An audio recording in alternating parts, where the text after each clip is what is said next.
Hello. How on earth are we, ladies and gentlemen? Welcome back for another episode of the Savage Snowflake podcast with yours truly, Jeff Leach. How on earth are you? How's it going? I hope you're safe. Jeez Louise, the world is burning around us.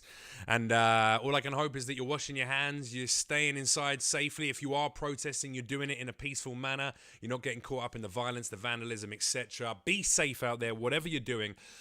First things first, let's say thank you very much to all of the fantastic Patreons we got over here. Brand new Patreons over the last few days. Chris Ledford, Justin Red, Justin Nichols, Soil TK, Jason Woodward, Blake Gabehart, Joel Anderson, Toasty, Griffin, Derek Fitzgerald, Taylor Fahey, Tia Ankam, David Perez, Ethan Lewis Reimer, and of course a big shout out and special mention to our $50 Patreons, Dan Lloyd, Siggy Riggy, Marcus Fleming, Adam Cloninger, Remy aka Toasty, Minotaur Pink, Chris Kennedy, and Justin Red. Thank you so much, guys. I appreciate you. Thank you for showing your support, and big shout out to our sponsors as well, cbdeeper.com. If, like me, you like to take the anxious nature of what's going on in the world off every now and then, if you need a little relaxation but you don't want to fool around because you've got a head high, get the body high with CBD products. cbdeeper.com. No vitamin E in any of their products, no heavy metals, no pesticides. All of their lab tests are prominent on their website and shown with every single order. You'll get a copy of that through in the post. On top of that, they have a whole different selection of flavors: sour diesel, blue dream, lemon berry, fruity pebbles, TangioG, and of course Au Natural. And if that's not enough, if you use code SAVAGE at checkout, you will get an extra 10% off every order. That is cbdeeper.com, cbdeeper.com. There we go. Give them a little checkout. Use that code SAVAGE and you will get yourself a nice little discount. Right, ladies and gentlemen, very special guest joining us today, all the way from his front room, it looks like. You may have just seen him on ABC's Schooled. He's a star of that show. He is also the host of the Fighter and the Kid podcast, along with one of his best buddies. It's one of the biggest podcasts out on the internet. If you haven't listened to it, I don't know what the hell you're doing with your life.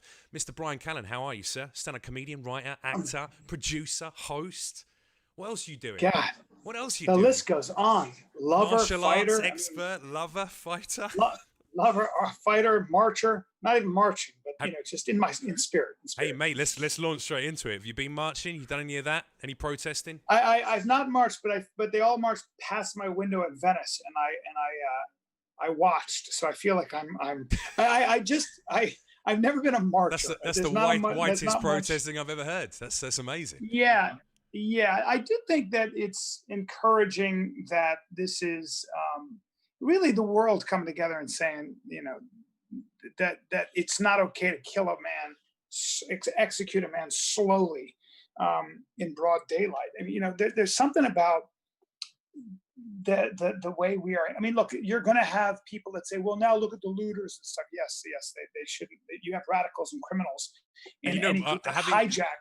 Having been there, I was going to say hijacking is the word, because I was down on the at the protest on Saturday. I went up there, and the people who were graffitiing and looting and sent up fires. First of all, we left slightly before that. Oh, but they're also not the Black Lives Matter protesters. Like 100%. They're not. They're all anarchists. They're Antifa. They're undercover cops. It's crazy. These two white kids were spraying Black Lives Matter on this storefront, and the black woman said, "Hey, man, they're going to blame us for that. Yeah. Don't do that." I saw and that so video. I try to be respectful in a lot of ways in these situations. First of all, most of us who are white don't know what to do about some asshole who executes somebody like that. Yeah. We don't know what to do. I don't know any racists. That ideology, that belief system is not sustainable in anybody who's a serious rational thinker, right?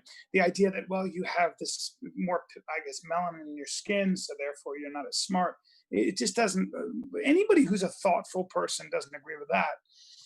This is more nuanced than that. The black friends that I've had conversations with do have a different reality. It's more subtle. It's more nuanced. When you're a black man, you walk into a room, there are certain things you have to overcome, certain expectations, certain, so I don't know what it's like, right? I don't know what it's like. So, and I don't know how to fix the problem. I don't know even what to say. Well, I mean, that's not good enough for me, Bryan. You should have already had this sorted by now. How dare you? Yeah.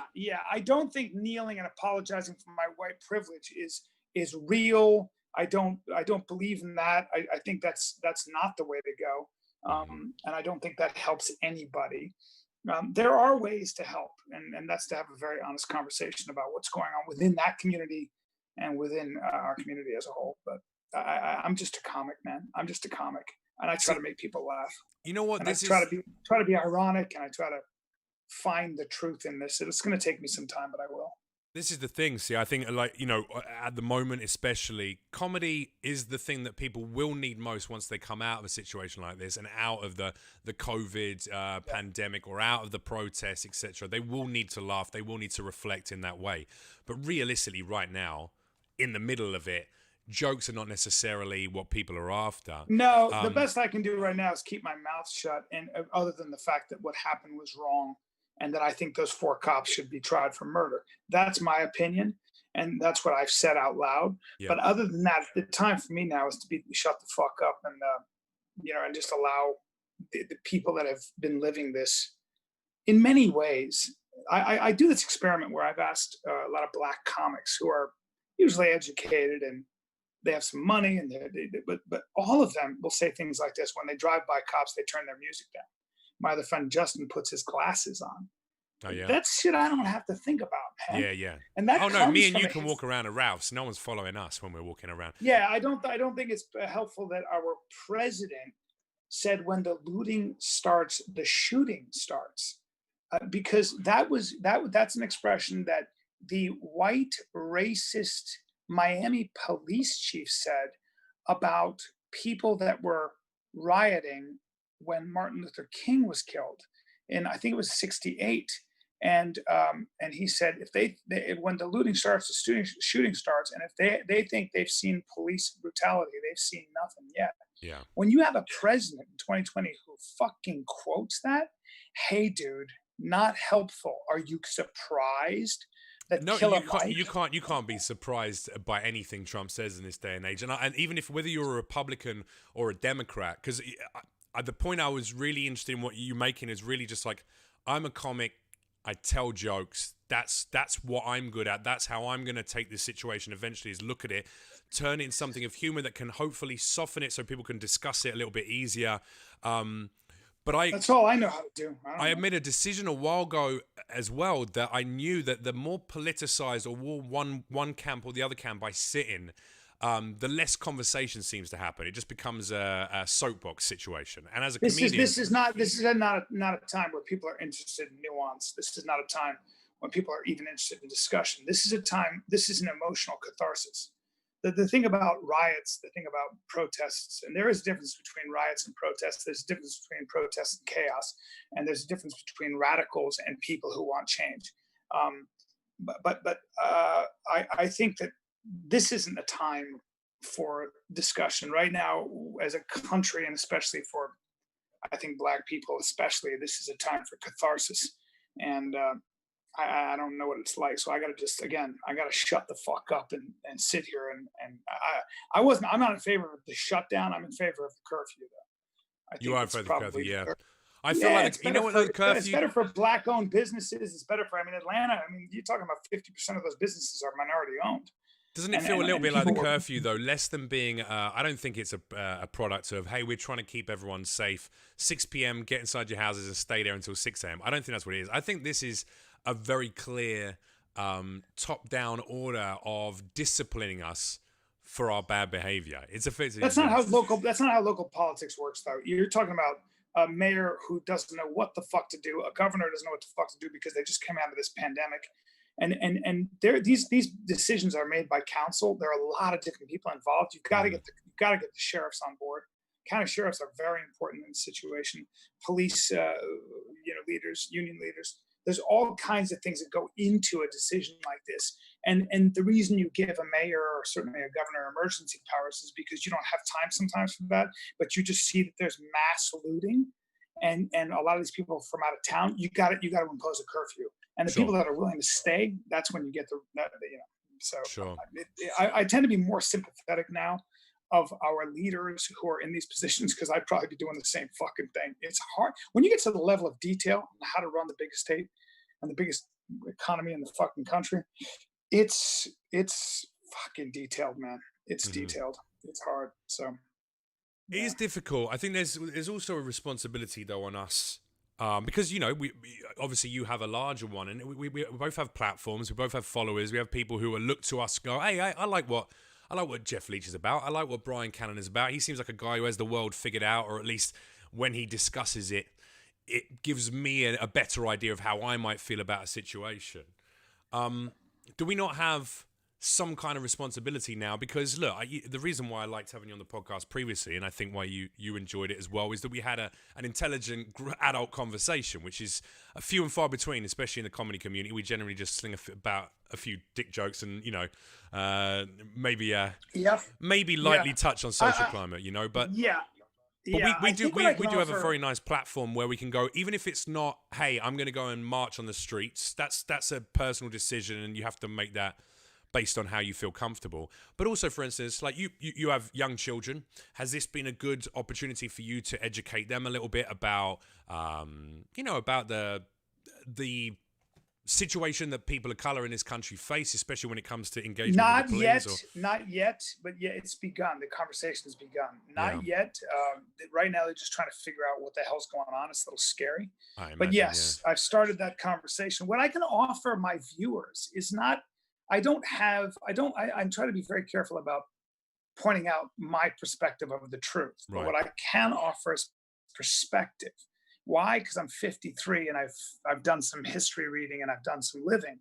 And so young people tend to look at older guys like me for some perspective. Yeah. For, how bad is this? What do I think is going to happen? Things like that. And I can offer my perspective, which is going to be colored, of course. And it's just going to be my perspective. But sometimes I know when I'm looking for perspective, I look to my father or someone older who's been here, who's seen this. This is not new for America. Protests, riots are not new.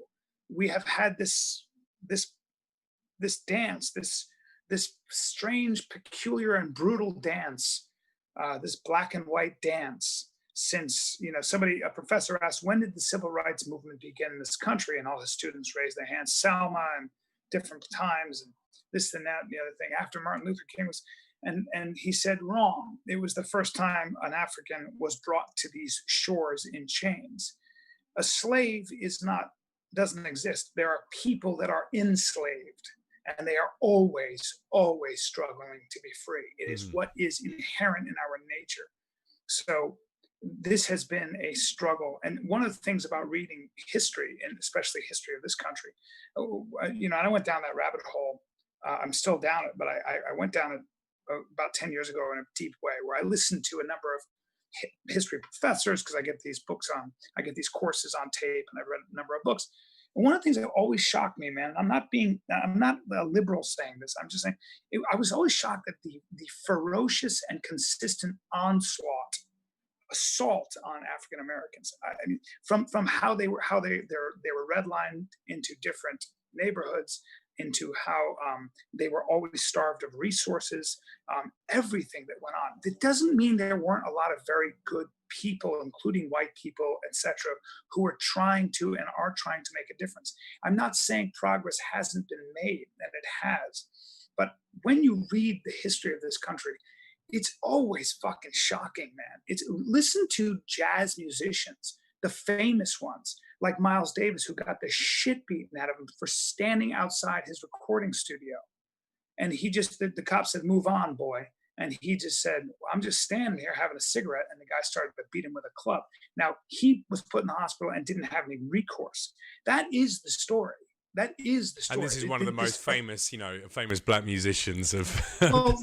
but we can keep going, because all of them, including Gladys Knight and the Pips and the Platters, had to go in through the back door. They weren't allowed. What you're pointing out is that even with a social status that you think would afford people being treated in a decent manner, it still doesn't matter. It still doesn't matter. It doesn't matter. And the other thing that people always forget, and it's kind of shocking, is we've been a country with slavery longer than we've been a country without slavery. This is as a flamboyant Brit who obviously has the patronizing tone of one. Every time I talk to my American friends, they were like, yeah, well, your European forefathers. I'm like, yeah, I know, you're 100% correct. All the lunatics, abolition movement, from Europe came over to America to settle. So basically the worst of us came out here. I do think that America has forgotten that it's also a country majorly in its infancy. Like America, in terms of the current history, I'm not talking about the indigenous population, because that's all gone thanks to the lunatic Europeans. Thanks to smallpox, influenza, measles, diphtheria, mumps. It goes on and on, and bullets, and land. There you go. And land grabs. But actually, what the country now, these states, United States of America, is born upon is only a few hundred years old. And it took thousands of years in Europe to get to a place through the Romans and the Greeks and the the Macedonian empires. All of these different empires happened and had slaves, and then realized some moral and ethical, incongruency between being slave owners but also wanting to treat people with some kind of equality. And don't get me wrong, England is as guilty of having flagrant racism. I have to say, but we're about class. We're about class now. We differentiate and we segregate based on financial earnings, like what your class status really defines who you're with and who you're against. I grew up in East London with black friends, Bangladeshis, Pakistanis, Asian friends of all kinds, and we're all poor. So, it was the rich people's problem. It wasn't our problem. That's true. That's very true. That's very true. That comes from the great chain of being in Britain. But keep in mind and remember, the abolitionist movement began with essentially evangelical Christians in England. I mean, for lack of a better word, for religious, very Christian British abolitionists. Slavery was outlawed first in Britain, and also remember that Britain spent a shitload of money with their navy stopping the slave trade to and from Africa, stopping the slave trade with the Middle East traders and things like that. You don't have to convince me that the Brits are absolute legends, Brian. I mean, we already knew that. Right? Well, the Brits, it is true, and you can trace this back. Scholars have the Brits were the first country, even though this is slavery, remember, was the order of the day. What's fascinating about fucking history is none of the moral thinkers from Socrates, Plato, Aristotle, to the religious thinkers from Buddha, Muhammad, and Jesus spoke about slavery. They didn't take it on. It was what was done. The class system was so strong, and there were serfs and there were slaves. And what's fascinating to me is that nobody kind of said, hey, this is wrong, until probably 1812 in the United Kingdom. It's just a fact. And that caught on, of course, with people like John Brown and certain people who would have been labeled fanatics in this country. But so this is all fucking, this shit is, it's so deeply ingrained. It's so deeply ingrained. And it's been So I was just going to say, I've just had one of my live viewers has just got upset and said, unsubbed immediately to claim that the US was founded upon slavery. Adam P, let me just give you a very incredibly condensed history. I didn't say it was founded on slavery. No, exactly. No, he's an idiot, and he's also uneducated. This is the issue with a lot of people who we are were upset founded we were founded on an experiment of democracy. America was founded on three major groups came to America when they first settled, and that was the evangelical Christians who thought that the Pope was too lenient about his approach to religion, so they came over here to spread the good word and make everyone religious zealots. Slave owners who weren't able to operate in Europe anymore came out here to do that. And then the third group were the capitalists who used a broken formula of capitalism where the governance should be entirely focused on the benefit of the people and not remotely involved in that business. There's a fourth group. There's a fourth group too, which was indentured servants and people who were desperate to make who were refugees essentially. There was also that there were people who had no other recourse. So that you have to include them as well. But yes, I mean. But listen, tell this guy, I'm not saying that it was, I don't like saying it was founded on just slavery. We are the longest living democracy on the planet. The issue, Brian, is that he wasn't listening to what you were saying. He wasn't listening nor understanding. That's what I think causes so much of this disconnect. Is like people, you want to have a nice, intelligent conversation with people and present ideas. And a lot of people just don't even know the history of their own country because they're not taught it properly in schools. And also the words that we use, dude, like the words that we use, feminism, racism, classism, all these words that people who really care about equality, including equality, these were words that were thought about and fought over and defined and given form and doctrine in this country. It's called the Constitution and the Bill of Rights. It was created by slave owners and white men, but the people in this country that have been marginalized have used that doctrine, those words, those philosophies, to emancipate themselves. So you have to remember this country was founded on what's called a great experiment. And that great experiment was a government of the people, by the people, and for the people. And all of us believe in that. You don't see anybody disagreeing with that. If you do, then you're probably not American. It would be un-American to believe that. That's why when people march for equality and we see white people and brown people and Asian people and all this marching and black people together, most of us fucking agree that that's a good way to live. Most of us agree that's a strong way to live. Most of us agree that's the way you prosper as a nation. Don't waste any minds. My biggest thing about the problem with the black community is that we are wasting and have been wasting all that human potential.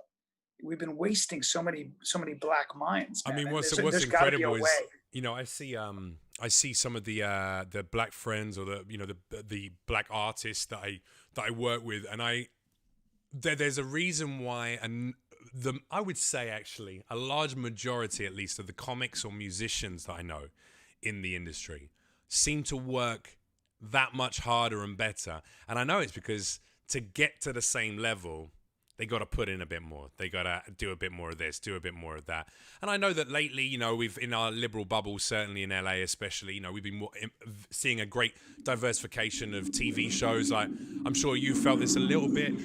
I know I certainly have that, white guys on the old casting breakdowns, they need a few less of those right now. And it's a little harder to get the auditions, but yeah. I'm not angry about that because I think it's a move. It might be frustrating to me on a personal, subjective level on some point, but on a greater picture, I understand that it's a positive move in the right direction of diversifying out. But I don't think, I'm going to say something that's going to sound very, very fucking I don't think we're a racist country. I think there is racism in this country, but I don't think we're on the whole. I don't accept that we have made great progress. Now, no thanks to me, but thanks to a lot of people, especially black people, and thoughtful black people and courageous black people. We've made a lot of progress. And to say we haven't, I keep reminding people, yes, Trump is president. I think that had more to do with economics and fear. We voted twice. I'm talking about white people. White people, vast majority of white people voted, let me say it again, twice for a black president. We are in my industry diversifying at a rapid rate, and that's a good thing. I'm seeing that with my own eyes. So Steven Pinker looks at the world in general. People Google racist jokes almost never when they're under a certain age, like 34 and under. So yes, racism is still and always will be a problem. Tribalism is and always will be a problem. Yes, racism exists in this country. I don't have to just mention George Floyd. The list would be too long to go on. Yes, yes, and yes. But we are making progress. I think it's important to keep that in mind. I even think it's important to remember that in 2015, over 100 unarmed black men were killed and by police. And there was an uproar then, and police stations and police officers and people who think about these things did some work in that area, not only just by diversifying their forces and community outreach, but that number came down to 9 in 2019. So let's also make sure that we keep this in perspective. As terrible and as horrible as it was, we have to take heart and we have to say, hey, we went from 100 to 9 in 4 years. Do you know what that means? This problem can be fixed. Do you think we're just experiencing the kickback though of a lot of people feeling like, well, that's too little, too late for us, or is that what's maybe, and I understand, but the important thing to remember is that if we can do that, this problem can be fixed. So I'm an optimist, and I believe all problems are put on this earth to fix. Now, you don't want emotion driving every decision. That is not helpful. Right now, though, This is a time for emotional catharsis. Right now, this is my time to scream, to cry, to take a knee, whatever it is we have to do. Right now, it's a time maybe for guys like me to shut the fuck up and not try to hijack this movement, but just lend support, talk about it, give my perspective with humility, and that's all I know how to do. I really do mean, and I know you do too, and all my friends, I really do mean everyone, everywhere, all the best. I think about fucking and have always thought about how much wasted potential is in South Central LA and black neighborhoods. How Yeah. much wasted potential is in places like Flint, Michigan. Yeah. I do think about how good I have it. I've never stopped thinking about that shit. I Mhm. grew up all over the world. I grew up in real poverty, so I've never stopped thinking about this. My frustration is I don't know a lot of times what I can do. I don't know what to do. I And mean, I tell you I something think else. we, I I'll think tell we you, now have to. let me Yeah, button go, this one more time. go. I don't think I'm not impressed with journalists or government solutions. I don't believe them, and I don't think they're the answer. I think, like Malcolm X said, if someone throws you into a hole, you can't expect them to pull you out of that hole. We got to do it for ourselves, Mhm. and I'll leave that. I'll leave that to Malcolm X. I'll leave that to the black community. I'll leave that to the people that know a lot more about what it is to be black than I ever fucking will. So I think you've I'm already not. like Yeah. highlighted exactly what the responsibility of white men, especially white men in the industry with a platform like us, to do, which is to acknowledge that you go, I don't necessarily know the best course of action on how to help the situation, and throw that question out to the black community. Because very rapidly people will go, okay, here's what you can do. You can do this. You can They do might. that. You can They share. might not either. They may not either. Killer Mike said, "I don't know what to do right now. I wish I had Yeah. answers." Yeah.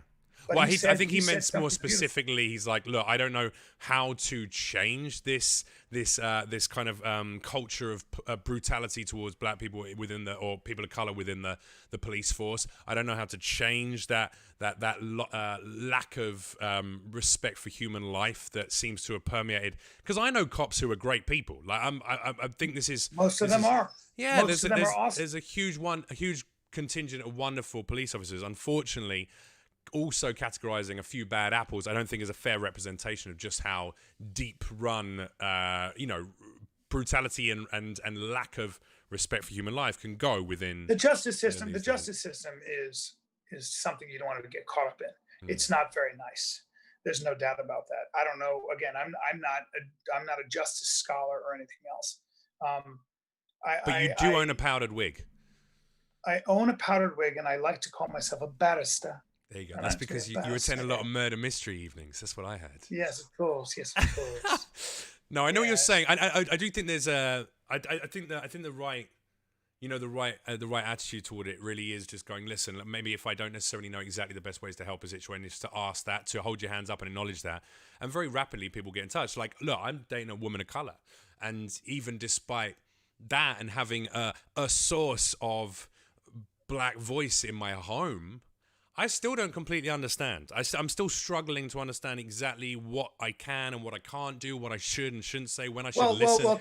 Killer Mike said something that I thought was interesting. He said, "Get your ass to the computer and at least fill out the census so they know who you are and Absolutely. where you are, and then beat up the politicians you don't like at the polling booth." But there's a Absolutely. third thing to do: educate yourself, expand your understanding. Read both sides of the argument. Don't just read progressive. Don't just listen to CNN or fucking Fox News. Fuck both those places. Yeah. Read people who think about these things. Read a couple of books, man.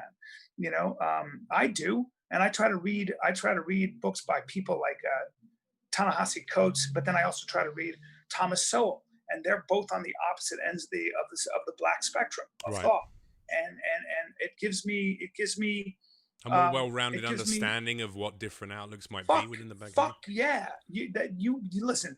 You beat. I always say this. I stole it from Amos Oz, the Israeli writer, and I say it every day.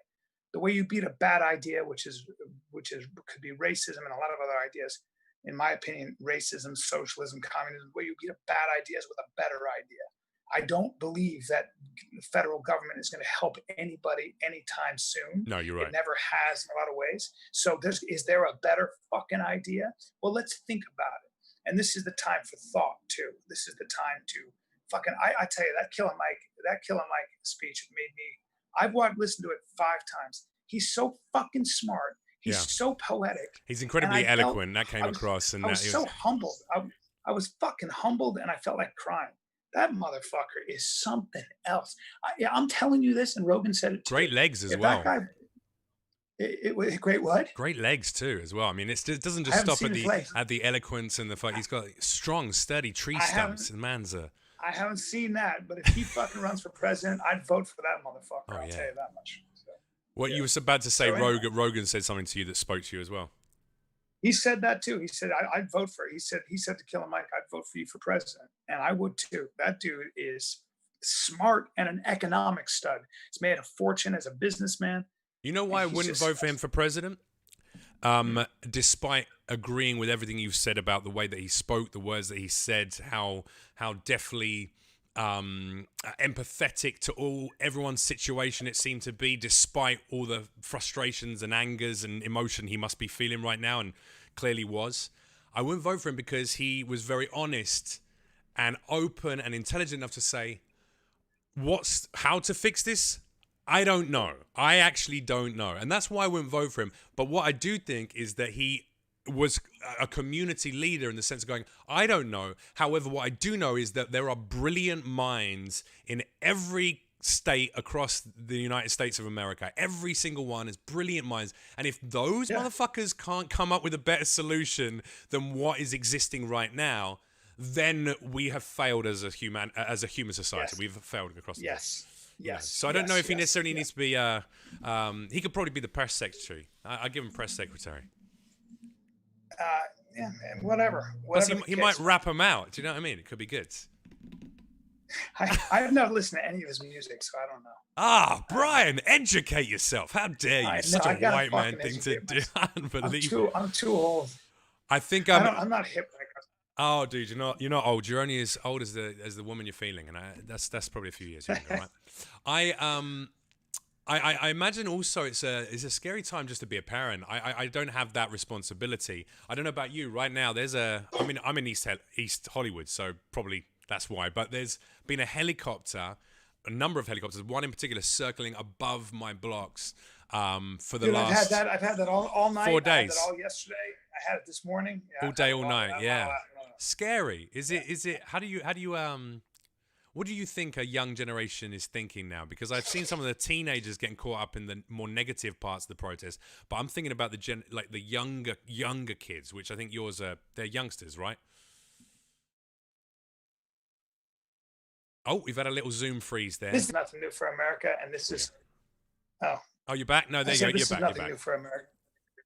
This is nothing new for America. This is your regular in a lot of ways. I mean, and by the way, 1968 and the following Stonewall riots and all that. I mean, we had a war going on. We had a forced draft. We had young men dying against their will. Well, in the early 90s as well, right here in LA. I mean, there were shop owners on. But if you look at the 60s when black people were having hoses and dogs turned on them, and people had only been allowed to vote for 4 years. The sheriffs in the South weren't enforcing that, and you had people like William Wallace saying segregation now, segregation forever. I mean, look, this shit was this was even worse. Again, we have made progress. I am optimistic about these marches because I think I see a lot of color in those groups. Yes. And I see a lot of people outraged, and I see a lot of white people who are protests trying last to do their Saturday, best. at least 30 to 50% of the people there were white. And by the way, peaceful. And by the way, very mostly peaceful. Yeah. peaceful. You had black fucking men protecting cops, forming a ring around them. Dude, you had black men my girlfriend cops. and I ended up leaving eventually. We were there for about 3 hours. We marched. There was a moment where I think organization is a huge part of it. There was a bit where the route clearly wasn't organized or thought out. I think they marched very much off the cuff. They didn't really plan a route. So when the leaders sort of went one way and then half the group split another way, that's when it all got a bit confusing and people started to become a little fractured. And what do we do? Let's take it out in this building. But my girl we saw a number of people graffitiing. Now, I won't deny that there wasn't one young black guy in a hood with his face all covered and just his eyes spray painting "fuck the police" on one store. Every other person I saw spray painting was white. and dressed head to toe in black, covered their head, all of that. They were all carrying "fuck the pigs," ACAB, "fuck 12." So it was all very much like what is ACAB? What is ACAB? All cops are bastards. But Jesus Christ. But what I was seeing there is the people who are making all of the violence happen at these things are either anarchists, because there was a lot of 30-year-old punk dudes with like a can of IPA and like Antifa wannabes or whatever the fuck they are. Yeah, these kids who were part of Antifa. Hijacking a cause. Exactly. And then also there were a few guys there who definitely looked like white supremacist groups going undercover to kickstart some shit. I don't think that's beyond the realm of reason that those conspiracies are reasonably true. You always have bad people taking advantage of chaos, and they will form chaos. So but that's how it's being presented, which is very frustrating. That a movement that is largely very peaceful in its protest approach has now been bastardized and twisted into something which I think is it's not lost on especially black leaders. I mean, Al Sharpton was on yesterday talking about how the so-called far left has been taking advantage of this and inciting violence, and then isn't that Al Sharpton's entire career though? Well, yes, maybe, but Sharpton said, "You motherfuckers are starting fires and bringing young black men in there and then leaving." And I'm watching these young black men do 7 years for arson and having to spend my time. And you guys go back to wherever the fuck you're from because you're Antifa or whatever. I got no time for those motherfuckers. If you come in and you destroy businesses, if you're burning businesses and doing things like that, that's why we have riot police. That's why we have cops. You got to be stopped. That's not a protest. That is criminal behavior. You got white kids breaking into fucking REI and stealing mountain bikes. You got white kids breaking into fucking Patagonia and stealing surfboards. Nah, you should go to jail. That's not cool. And I don't want to hear that you're fucking rioting. And you don't know what you're rioting about, and you don't care. You just care about yourself, and you're stealing. Fuck you. And fuck CNN or Fox News for not, or anybody else who's not calling it like it is. Yeah, well, they care about clicks, don't they? It's all about clickbait material and articles. Yeah, so that none of it's true. I can't stand that. Killamite called them a goddamn what do you call them? He called them the Cartoon Network. Yeah. So fuck them. I do think there's I mean that's the frustrating part of it is a lack of context of a lot of videos that are being shared, or people cutting off the beginning and the end. There was that story that storefront owner in Texas, he got killed by mobs because he was trying to protect his store. But then if you watch the preceding 2.5 minutes of the video, which eventually came out, he was running around the streets with a sword, charging at protesters with a fucking sword. Don't know about you, but if I was peacefully protesting and someone came at me with a sword, I'm going to drop him. Yeah, exactly. Stick that sword up his ass. You know what I mean? That's what happens. Me too. Buddy, I've got to run. I hate to do this to you. Yeah, no worries, man. No, I knew we were going to have a short one today, but listen, I'm glad to have got your perspective on things. You're always an insightful and intelligent voice, and you got a lot of great followers. So I'm glad there's a good guy spreading the good message out there in the way that you can. I hope so. And keep your kids safe, man. Wash your hands. I will. I'll see you again, and thanks for joining me. Take care. Thanks, Jeff Leach. Ladies and gentlemen, make sure you check out Bryan Callen. You can do so at Bryan Callen on all social media, Instagram, also on Twitter at Bryan Callen, BryanCallen. Also, make sure to check out his website, bryancallen.com. Check out our sponsors, cbdeeper.com. Use code SAVAGE, get 10% off, and I'll see you next time. Bye-bye.